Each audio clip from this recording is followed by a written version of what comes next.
नर्सरीमध्ये आपण एक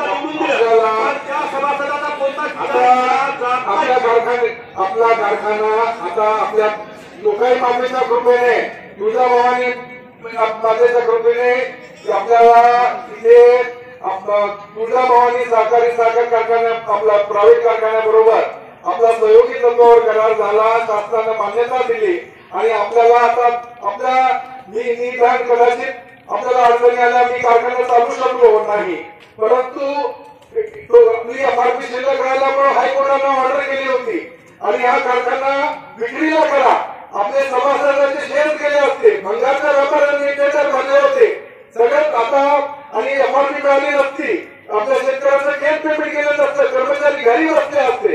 अशा परिस्थितीमध्ये अशा अडचणीत असताना शेजारच्या कारखान्याने मध्ये भाडेतत्वावर घ्यायचं मध्ये सभासदांच्या सह्या घेतल्या, परंतु टेंडर काढल्याशिवाय घेता येत नाही. त्यांना बँकेकडून 1 कोटी मध्ये फक्त हा कारखाना भाड्यावर घ्यायचा होता. आज तुळजाभवानी कारखाना 103 कोटी रुपये 15 वर्षात टाकणार आहे. आज हेमंत पाटलांना फक्त 19 कोटी 2,500 कॅपॅसिटीचा कारखाना घेतलेला आहे. आज ताबडतोब 25 कोटी आपल्याला मिळत आहे. एमआरपीची रक्कम मॅडम येऊन गेल्या परवा, त्यांनी सांगितलंय आम्ही 1 नोव्हेंबरच्या आज सगळी एमआरपीची रक्कम आम्ही देणार आहोत. कर्मचाऱ्यांना 10 तारखेला आम्ही पगार पैसे देणार आहोत.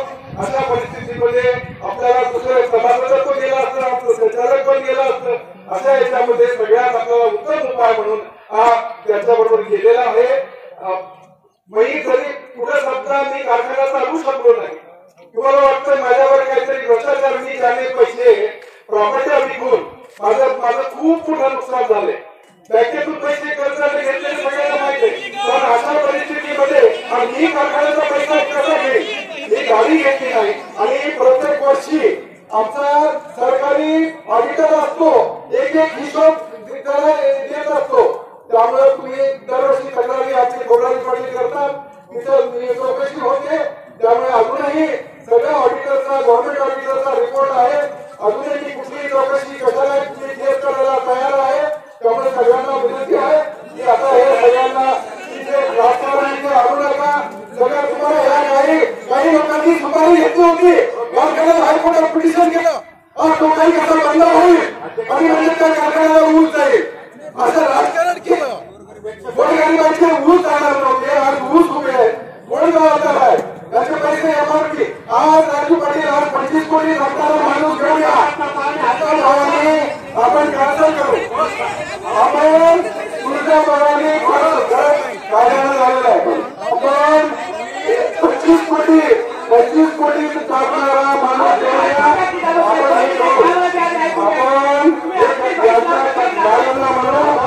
तुमच्या मनापासून अभिनंदन. निवडणुकीवरती लढायची नाही, कारखान्याची वास्तू इथे जावी, बाकी मला कुठे श्रेय नको, बाकी मला काही नको.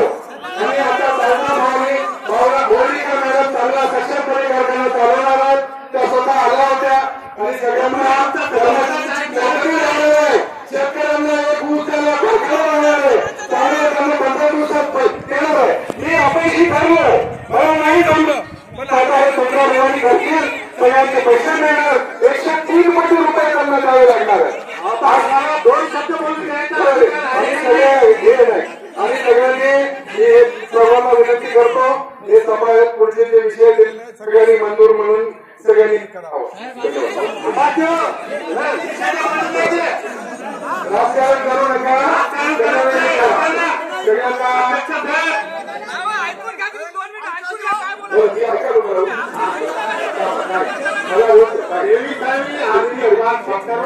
सगळ्यांमध्ये अध्यक्षांचं आणि संचालक बोर्डाचं मनापासून आम्ही अभिनंदन करतो की आपली 31/6/2024 ची कालची सभा झाली, जिच्यामध्ये तुम्ही सांगता की करार झाला सहयोगी तत्वावर पाणी 25 कोटी आलेला, 25 कोटी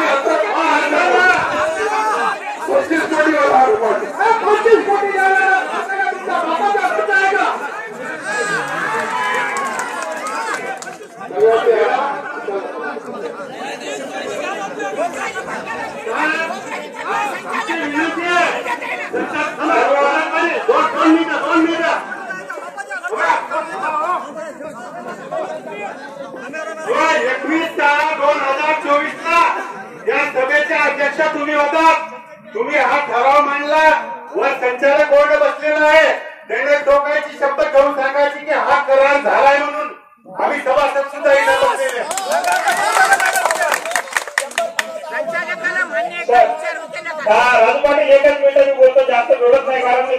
याचं उत्तर आहे ना.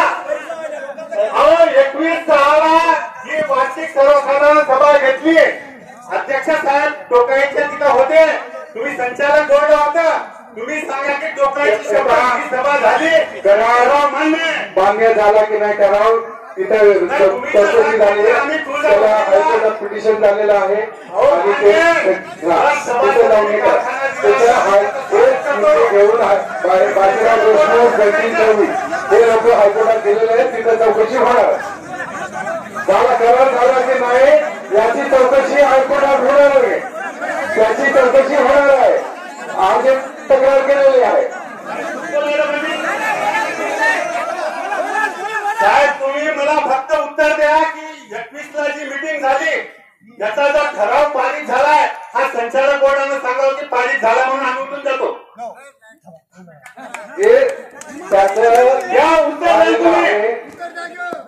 त्याचं हे केलंय, तक्रार केलेली आहे हायकोर्टामध्ये पिटिशन झालेलं आहे. संचालक बोर्डाने शपथ घालून तुम्ही घेता. फक्त एकच सांगा, एकच विचारतो, बाकी काही कसा करार जे झाला शेतकऱ्यांच्या कायद्याचा आहे का नाही एवढं सांगा.